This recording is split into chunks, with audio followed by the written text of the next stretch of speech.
Hi, I'm John Blackburn, and this is a notes episode of Entertainment Matters. These shorter episodes are inspired by conversations I've had with guests on the podcast.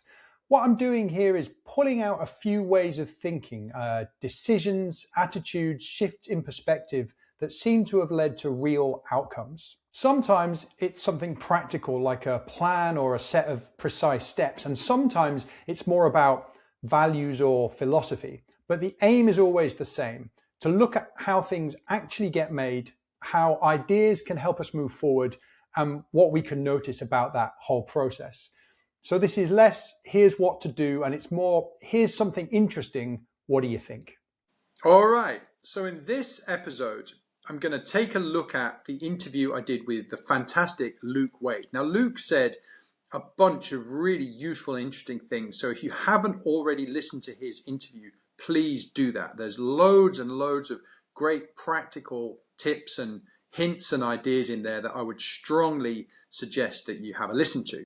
And today, what I'm going to do is I'm going to pull out 3 of the things that he talked about that I just thought were really interesting and it would be worth maybe expanding upon. Okay, so number 1, this idea of leaving no stone unturned. And this is an attitude or a philosophy that comes up quite a few times in Luke's interview. And the most obvious one, I think, is around the 40-minute mark, where Luke is talking about how his early work producing his own shows led him to think, let's leave no stone unturned and just make sure that by the time we go on sale, we've done everything that we possibly can. In fact, he sets that line up, I think, by saying that this idea had infected every decision he had made. So how can we apply this idea to our own work right now? Well, one thing you can do is you can figure out what no stone unturned would actually mean to you in practical terms. What words come to mind for you that would describe that kind of attitude for you? So I think about, what does it mean for me? So it means being very thorough, being very detail focused, trying lots of different things, lots of different ways of doing something to find the best way. In fact, not stopping until I've made whatever it is I'm doing work. Now, when you've done that, when you've come up with a way that you can describe that kind of idea to yourself that feels natural to you, what about picking the most important or the most impactful bit of your work at the moment in line with whatever your current goals are? And what if you took a moment to imagine what it would be like if you left no stone unturned on those particular activities? Obviously, do that when it's safe to do it, so not whilst you're driving your car. And really sit down and imagine what it would look like if you genuinely applied this very thorough, no stone left unturned attitude to something that you're doing. So some questions you could ask yourself as you're thinking about it are, what are you doing differently when you're leaving no stone unturned? How are you doing those things differently? So what would you start doing more of? What would you do less of? In fact, what would you stop doing entirely? For example, in a bid to leave no stone unturned, maybe you leave your phone away from you when you're doing creative work. Maybe you stop being distracted.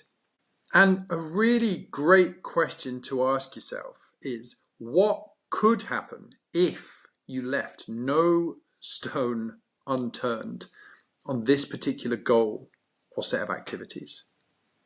And absolutely finally on this one, you've got a little test you can do every now and then, haven't you? You can just ask yourself, did I do everything I could have done?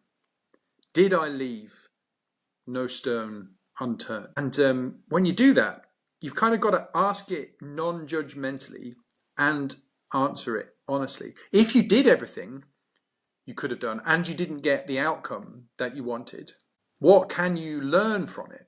Where could you have got more creative and done something different? Either way, accept it.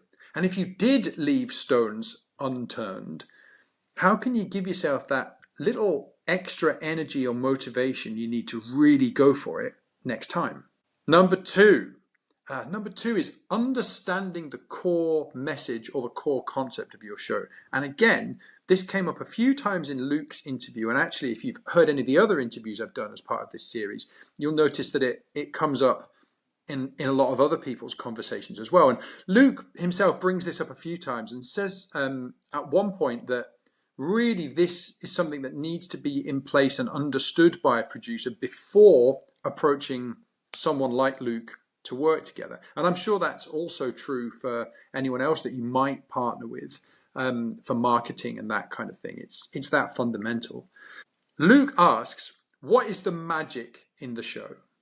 And he defines it as not three core concepts that have to be understood, something that's already familiar, something where if you said it to someone, they would say, yeah, I get that, and my mum would love it.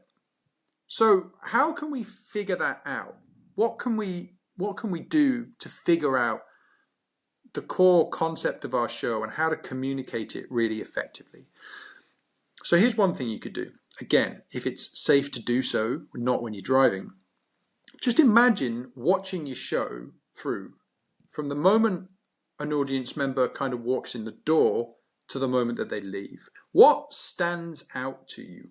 What could be developed so that it stands out to you? What is the feeling that you want people to have during and after the show? Do you get that feeling when you imagine the show through from beginning to end?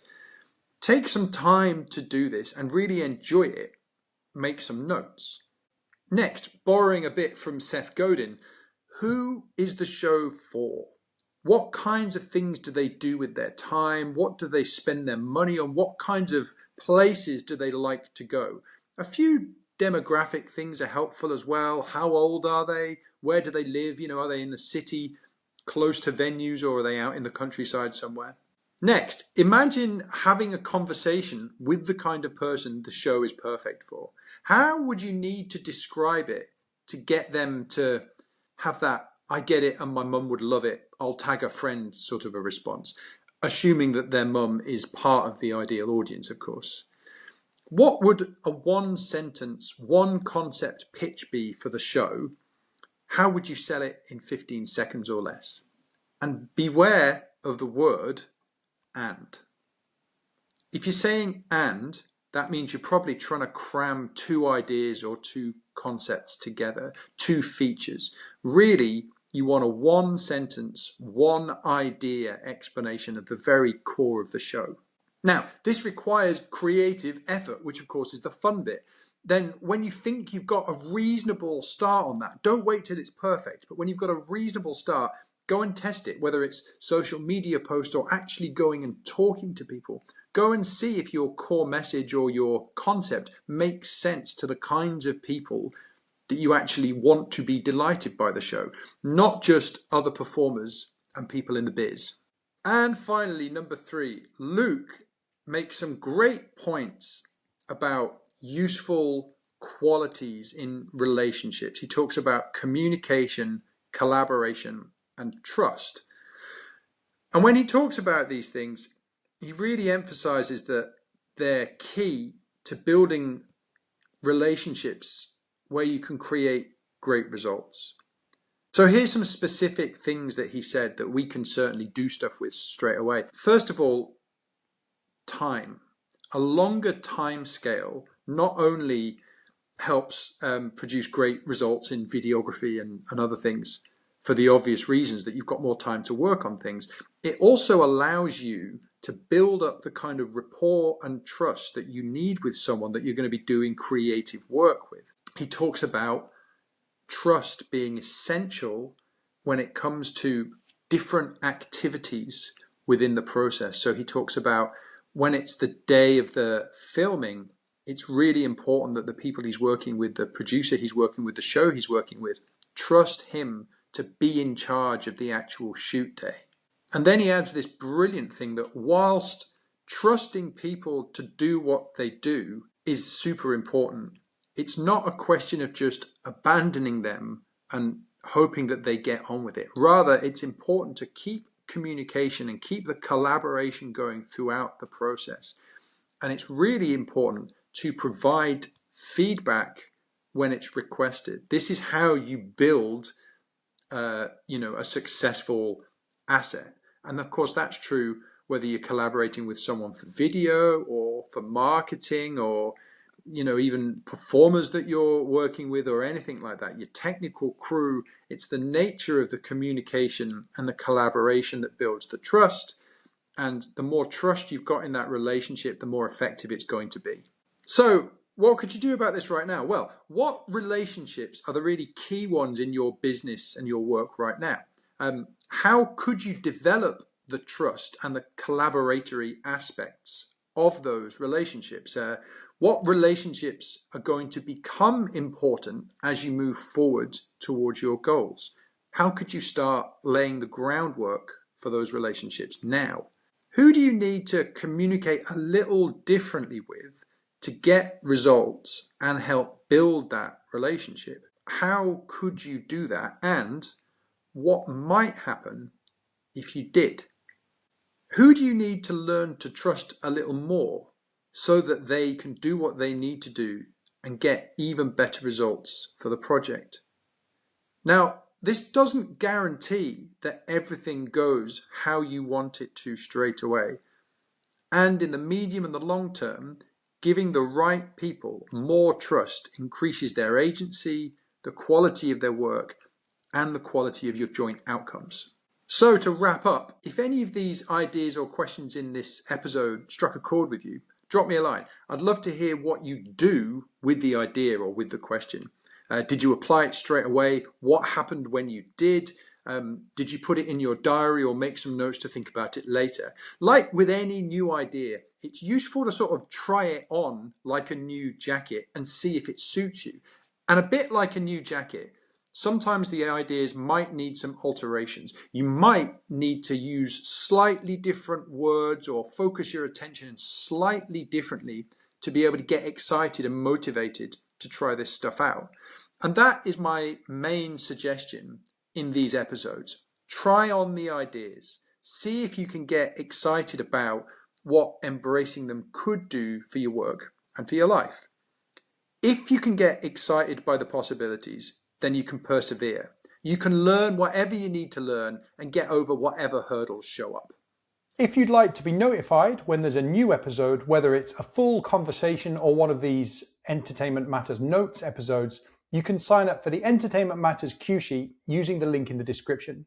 That's where I share updates, ideas, and the occasional extra thought that doesn't quite make it into the episode. Thanks for listening, and thanks as always for whatever you do to make live entertainment happen.